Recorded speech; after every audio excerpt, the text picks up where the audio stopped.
With the 27th pick in the 2016 NBA Draft, the Toronto Raptors select Pascal Siakam from Douala, Cameroon, and New Mexico State University. The 2016 NBA Draft seems so long ago, and it's always fun to look back at the past and see how prospects turn out. And in 2016, the Toronto Raptors drafted Pascal Siakam and Jakob Poeltl. Jakob was drafted with the 9th pick acquired by Masai Ujiri in the Andrea Bargnani trade. How he pulled that off? I don't know. But back to Pascal in the 27th pick. If we take a look at who was available at 27 and the hype around those players at the time, it really shows why Raptors fans have this "in Masai we trust" saying that I see every time something big happens up north. Antetokounmpo able to reel it in, deflected. Here's Green, Raptors number, Siakam, throwing it down. Kyle. And look at this, Embiid's going to try to catch him. Not a chance. Beautiful finish. There was a lot of big men selected at the bottom end of this draft. At 28, the Kings took Skal Labissière, who at the beginning of his college career was a top 3 prospect, and Masai passed on him, which at the time had a lot of people skeptical and scratching their heads. A lot of people didn't believe in Skal right away, but there were people looking around like, yo, to get somebody with that much potential at 27 would have been a steal. But Masai passed. 2 picks later at 29, the Spurs took DeJounte Murray.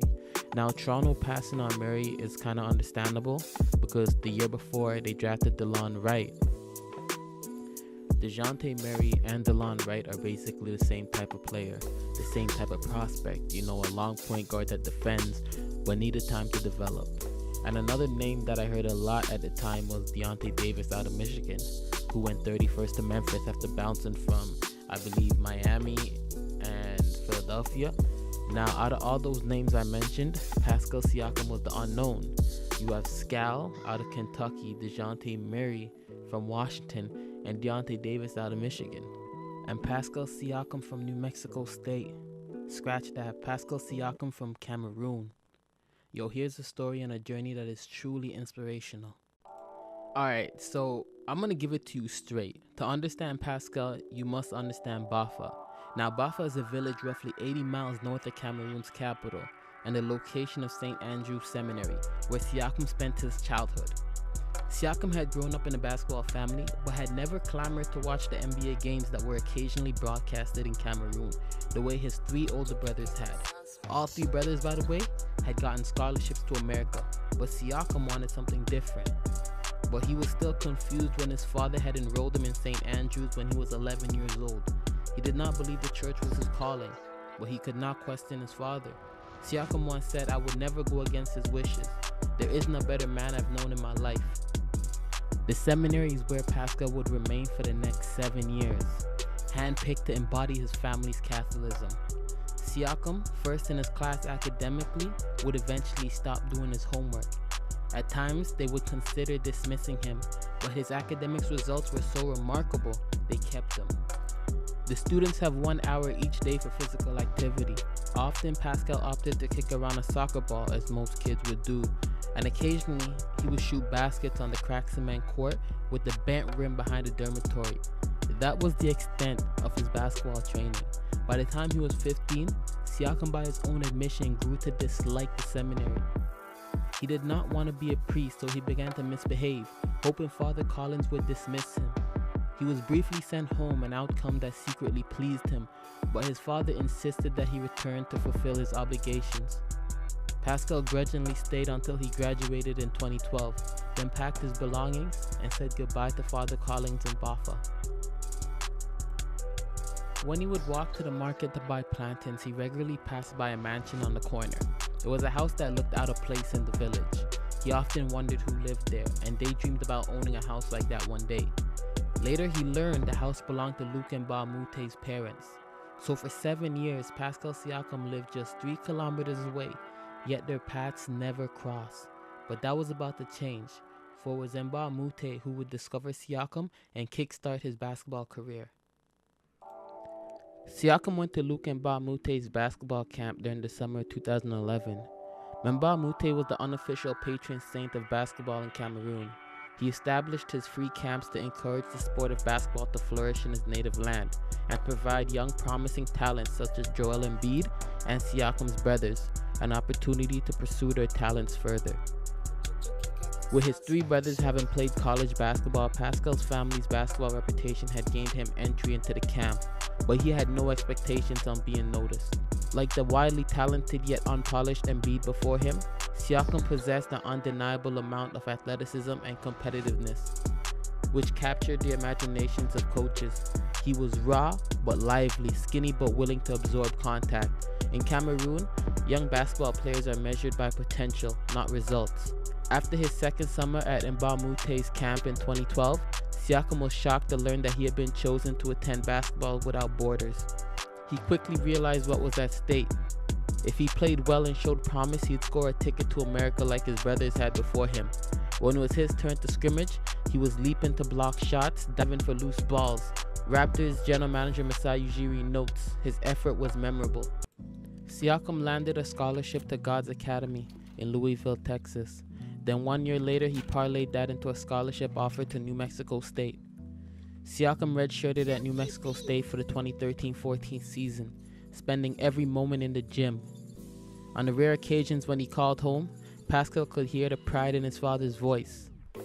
But on the eve of the 2014-15 New Mexico State preseason, Siakam would receive a phone call in his dorm. It was his sister, who was also studying in the United States. In between halting sobs, she informed Pascal that their father had been killed in a car accident. Siakam centered on only one thought: I needed to go home.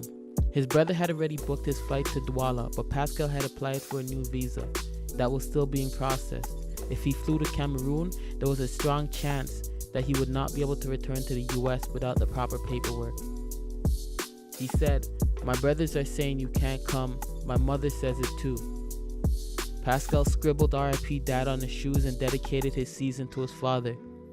But many nights he wept quietly in his room, aching for home. Siakam was named WAC Freshman of the Year in a season that remains a blur of sadness and pain to him. In the following season, the 2015-16 season, he averaged 20 points and 11.6 rebounds and 2.2 blocks and was named WAC Player of the Year. Pascal became more passionate about his development after the passing of his father. He embraced it as motivation to make his father proud. Siakam decided to make the jump to the NBA, and the Raptors invited him to a pre-draft workout in Buffalo, New York. Before the workouts, he was approached by Sky Labissiere and Jakob Poeltl. But when the groups were split up, Poeltl and Labissiere were ushered to one basket, while Pascal was placed with the second-tier prospects at another. "I went crazy," Siakam says. "My best workout ever. I was pissed off, and I played like it." Raptors coach Dwayne Casey noticed his defensive stance, his footwork, and his pursuit of the ball, but mostly he was taken with Siakam's energy. "He has the best motor of any player I've seen," Casey says. 2 weeks later, Toronto would select Pascal Siakam with the 27th pick in the 2016 draft. And Summer League was right around the corner. Siakam impressed me right away in Summer League. I remember being in grade 12 and watching this dude outrun big men and guards at certain points in his first Summer League game. But his Summer League debut was short-lived.